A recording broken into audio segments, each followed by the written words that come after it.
হামজা চৌধুরীর মতো ফুটবলার খেলছেন প্রতিপক্ষ বাংলাদেশ দলে। ইংলিশ প্রিমিয়ার লিগে খেলার অভিজ্ঞতা সম্পন্ন তারকার বিপক্ষে মাঠে নামছে নেপাল, যা তাদের জন্য নতুন এক অভিজ্ঞতাই। হামজার বিপক্ষে খেলবে বলে নেপাল দল রীতিমতো রোমাঞ্চিত। নেপাল দলে ৮ জন খেলোয়াড় আছেন যারা এ মৌসুমে বাংলাদেশ ঘরোয়া লিগে খেলছে। তাদেরই একজন অধিনায়ক কিরণ চ্যামজং। জাতীয় স্টেডিয়ামে কাল রাত সংবাদ সম্মেলনে বাংলাদেশ পুলিশ এফসির গোলকিপার কোনো রাগডাক না রেখেই বললেন, সেপ্টেম্বরে কাঠমান্ডুর ম্যাচে হামজাকে বাংলাদেশ দলে চেয়েছিলাম আমরা, কিন্তু তখন তিনি যাননি। এবার ঢাকা এসে আমরা হামজার মতো খেলোয়াড়ের বিপক্ষে খেলছি। আমাদের পুরো দলই হামজার বিপক্ষে খেলতে উদ্গ্রীব ও রোমাঞ্চিত।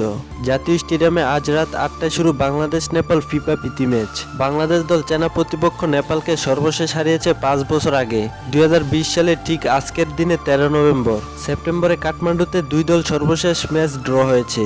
আজকের ম্যাচটি বাংলাদেশের জন্য ১৮ নভেম্বর ভারতের বিপক্ষে এশিয়ান কাপ বাছাই পর্বের আগে প্রস্তুতি ম্যাচই বলা যায়। কোচ হাবিয়ার কাবরেরা ১৭ জন খেলোয়াড়কে মাঠে বাজিয়ে দেখতে চান, যাতে ভারত ম্যাচের আগে দলীয় সমন্বয় ও প্রস্তুতি যাচাই করা যায়।